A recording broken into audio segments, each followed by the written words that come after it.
Hello everyone, welcome to learning science. आज हम जो है semiconductor diode as half wave rectifier के बारे में पढ़ेंगे। सेमीकंडक्टर डायोड को हम हाफ वेव रेक्टिफायर की तरह यूज़ कर सकते हैं। तो इसमें क्या होता है उसे हम देखते हैं। तो लिखते हैं सबसे पहले टॉपिक का नाम, जो कि है semiconductor diode as half wave rectifier. उसमें सबसे पहले आएगा प्रिंसिपल। प्रिंसिपल किस प्रिंसिपल पर चलेगा ये हाफ वेव रेक्टिफायर, ठीक है। तो ये इस प्रिंसिपल पर बेस्ड है कि इन पीएन जंक्शन डायोड करंट जो है वो फ्लो होता है only when it is forward biased, और जो नेग्लिजिबल करंट है वो फ्लो होता है जब वो रिवर्स बायस्ड होता है। फिर उसके बाद दिया है सर्किट अरेंजमेंट। ये जो हमारा हाफ वेव रेक्टिफायर है उसका सर्किट कैसे होगा। यहाँ पर एक ट्रांसफार्मर भी होगा, ठीक है। तो ये है हमारे ट्रांसफार्मर का प्राइमरी कॉइल। इसमें बहुत सारे टर्न्स होंगे और इस प्राइमरी कॉइल को हमें इनपुट के साथ कनेक्ट करना है। तो हम करेंगे इसको कनेक्ट इनपुट के साथ। ये रहा हमारा इनपुट जो कि होगा हमारा एसी वोल्टेज। तो हम लिखेंगे यहाँ पर एसी इनपुट, और ये है हमारे ट्रांसफार्मर का प्राइमरी कॉइल। अब प्राइमरी कॉइल के साथ एक सेकेंडरी कॉइल भी आता है ट्रांसफार्मर में। तो ये है हमारा सेकेंडरी कॉइल जिसमें नंबर ऑफ टर्न्स जो है वो प्राइमरी से कम है। तो इसमें जो है वो वोल्टेज कम होगी प्राइमरी से, ठीक है। यहाँ पर ट्रांसफार्मर का वोल्टेज जो है वो नीचे चला जाएगा, कम हो जाएगा। अब ये जो हमारा सेकेंडरी कॉइल है उसके साथ हमें सीरीज में कनेक्ट करना है पीएन जंक्शन को। फिर उसके बाद हम क्या करेंगे, फिर उसके बाद हम इस पीएन जंक्शन को सीरीज में कनेक्ट करेंगे लोड रेजिस्टेंस आरएल के साथ। तो यहीं पर हमें जो है क्या मिल जाएगा, यहीं पर हमें करंट मिलेगा, ठीक है। आउटपुट हमें मिलेगा, आउटपुट वोल्टेज या करंट, जिसको भी हमें रेक्टिफाई करना हो। आउटपुट वोल्टेज को हम ओ के साथ डिनोट करेंगे। ओ का मतलब होता है आउटपुट, और यहाँ पर इनपुट वोल्टेज होगा हमारा वी आई। आई का मतलब होता है इनपुट। तो ऐसे जो है हमारा हाफ वेव रेक्टिफायर होगा। यहाँ पर इनपुट होगी जिसको ट्रांसफार्मर के प्राइमरी कॉइल से हमने कनेक्ट किया है। फिर जो सेकेंडरी कॉइल है उसको लोड रेजिस्टेंस और पीएन जंक्शन के साथ सीरीज में कनेक्ट किया है, पैरेलल नहीं। तो यही चीज आपको ध्यान रखना है। बाकी चीजें हम बाद में बुक में देखेंगे, ठीक है। अभी हम सिर्फ फिगर को समझते हैं। फिर उसके बाद यहाँ पर जो है हमारा ग्राफ दिया है किसका, सबसे पहले इनपुट का ग्राफ जो है वो कुछ ऐसे होगा। अब ये जो है अल्टरनेटिंग वोल्टेज है या करंट है, तो इसमें पॉजिटिव और नेगेटिव पार्ट्स दोनों होंगे। लेकिन जब हम इसको हाफ वेव रेक्टिफायर के थ्रू पास होने देंगे, हमें आउटपुट में जो है सिर्फ वो वाले पोर्शंस मिलेगा जो कि पॉजिटिव होता है, ठीक है। हाफ हिस्सा हमें नहीं मिलेगा। यही काम है हाफ वेव रेक्टिफायर का। तो ये इनपुट है, एरो को नीचे की तरफ हम ड्रॉ कर सकते हैं। एसी इनपुट वोल्टेज जो है वो कुछ ऐसे होगा। जब डायरेक्ट करंट बनता है तो डीसी आउटपुट वोल्टेज जो है वो कुछ ऐसे होगा। यूनिडायरेक्शनल होता है। ग्राफ जो है वो नेगेटिव में नहीं आएगा, सारे एक ही डायरेक्शन में होंगे, पॉजिटिव में, ठीक है। तो वही चीज यहाँ पर दिया है, और ये हमारा एंगल थीटा दिखाया है एक्स एक्सिस पर। यहाँ पर भी आप थीटा लिख सकते हो। और ये हमारा वोल्टेज है, ये जो कर्व है वाई एक्सिस वो हमारा वोल्टेज है। तो ये है हमारा फिगर हाफ वेव रेक्टिफायर के आउटपुट और इनपुट वोल्टेज का वेव फॉर्म में। उनका वेव्स जो है वो कुछ ऐसे होगा, ठीक है। एसी का वेव कुछ ऐसे होगा, डीसी का वेव कुछ ऐसे होगा। हाफ वेव रेक्टिफायर यही कराता है, इस पोर्शन को कैंसिल कर देता है, ठीक है। तो यही है प्रिंसिपल, सर्किट डायग्राम और वेव फॉर्म। नाउ हम बुक में देखते हैं semiconductor diode as half wave rectifier.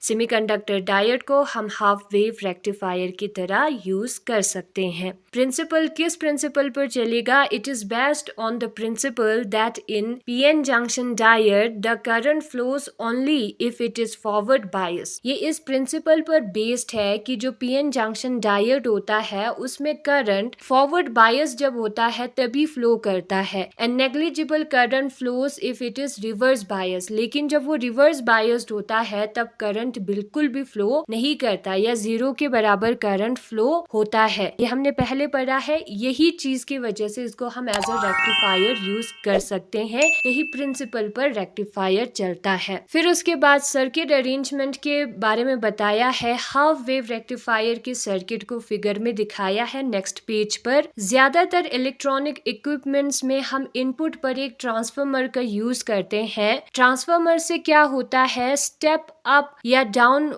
क्या होता है ट्रांसफार्मर से, to step the voltage up और डाउन, हम वोल्टेज को अप या डाउन कर सकते हैं to get desire level of DC voltage. ठीक है, वोल्टेज को इंक्रीज डिक्रीज कर सकते हैं।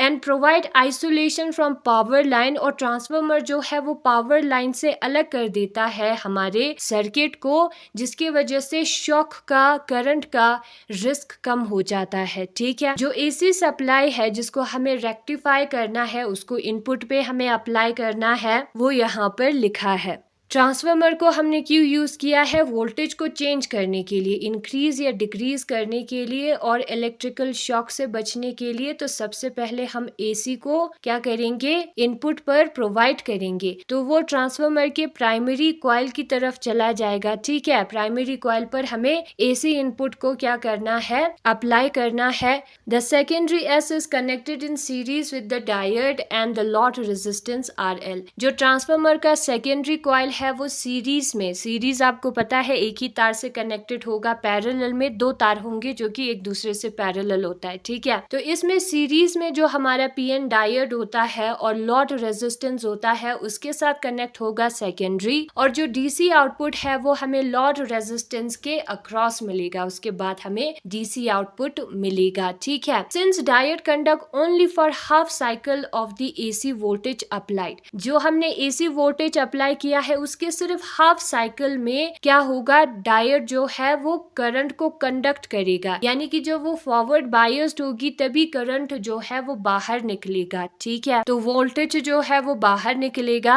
And does not conduct for the negative half cycle, negative half cycle के लिए ये कंडक्ट नहीं करेगा क्योंकि वो रिवर्स बायस होता है, तब करंट पास नहीं होता है, तो इसलिए इसका नाम पड़ा है हाफ वेव रेक्टिफायर, क्योंकि हाफ साइकिल के लिए इसने करंट दिया है, हाफ साइकिल के लिए नहीं दिया है। रिवर्स बायस के वक्त इसने करंट प्रोवाइड नहीं किया है, आउटपुट नहीं दिया है। तो थ्योरी में क्या लिखा है, जो एसी वोल्टेज है हमारे सेकेंडरी में वो जो है अपना पोलैरिटी चेंज करता है आफ्टर एवरी हाफ साइकिल, हर हाफ साइकिल के बाद, ये हाफ साइकिल होता है, इसके बाद वो अपना पोलैरिटी चेंज करेगा, पॉजिटिव नेगेटिव, इसके बाद पॉजिटिव नेगेटिव चेंज करेगा। तो ऐसा जो है वो करता है। During the positive half of input AC, the upper end of the S coil become positive and the lower end become negative। जब ये वाला पोर्शन चल रहा होगा, पॉजिटिव हाफ चल रहा होगा इनपुट का, उस वक्त ऊपर वाला जो है वो पॉजिटिव बन जाता है सेकेंडरी कॉइल का, नीचे वाला नेगेटिव बन जाता है। तो पॉजिटिव P से कनेक्ट है, नेगेटिव N से कनेक्ट है, तो फॉरवर्ड बाइस होगा। इस वक्त हमें करंट देखने को मिलेगा और कर्व भी मिलेगा। ठीक है, the diode conducts and current flows through the load resistance RL, इसमें डायोड जो है वो कंडक्ट करेगा और करंट जो है वो लॉट रेजिस्टेंस RL के थ्रू पास होगी, shown by full line arrows, और यहाँ पर ये करंट का डायरेक्शन दिखाया है। तो इस वक्त जो है वो करंट फ्लो होगी। This makes the upper end of RL positive with respect to lower end, और इसके वजह से ये जो RL का ऊपर वाला हिस्सा है वो पॉजिटिव होगा, नीचे वाला हिस्सा नेगेटिव होगा। ये पॉजिटिव पॉजिटिव फिर नेगेटिव आप ऐसे याद रख सकते हो। ठीक है, फिर उसके बाद since very low resistance is offered by diode during forward bias, forward bias के वक्त यहाँ पर उसको रुकावट रोकने वाला कोई नहीं है, रेजिस्टेंस कम है। ठीक है, so the voltage apprise across the lot terminal, तो वोल्टेज हमें जो है इस टर्मिनल पर देखने को मिलेगा। ठीक है, practically same as VI at every instant, और वो जो वोल्टेज है वो प्रैक्टिकली VI से सेम होता है वैल्यू में, डायरेक्शन एक होगा का VI का सेम इनपुट वाले वोल्टेज का सेम ही होता है during half cycle of the input. Now next half cycle को अगर हम कंसिडर करें, ये फुल साइकिल है, ठीक है, जिसमें क्रस्ट और ट्र आता है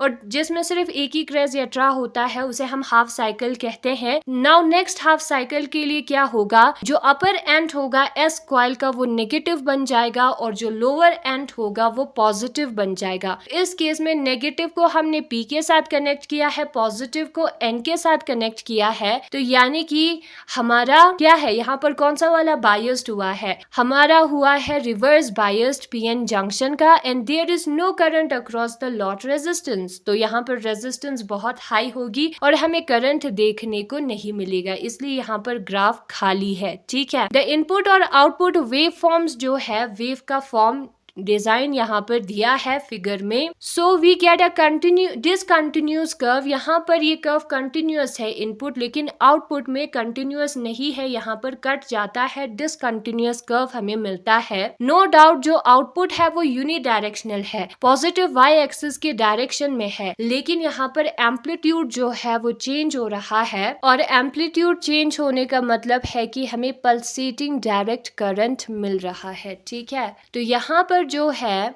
वोल्टेज तो हमें मिलेगा, लेकिन उसका डायरेक्शन सिर्फ एक ही डायरेक्शन में होगा और इसमें जो एम्पलीट्यूड है वो थोड़ा सा अलग होगा, इसलिए इसको हम पल्सेटिंग डायरेक्ट करंट कहते हैं। तो यही है आज का हमारा टॉपिक, जिसमें हमने सेमीकंडक्टर डायोड को as a half wave rectifier देखा। तो इसमें हमने पढ़ा प्रिंसिपल, सर्किट का अरेंजमेंट और उसके साथ साथ थ्योरी, ये कैसे वर्क करता है। ये डायग्राम आप बना सकते हो एंड अगर आपको इस बुक में से समझ में नहीं आया तो इस दूसरे वाले बुक में से भी लिख सकते हो वर्किंग और डायग्राम को, और इसमें से भी समझ नहीं आया तो इससे कर सकते हो। Thanks for watching.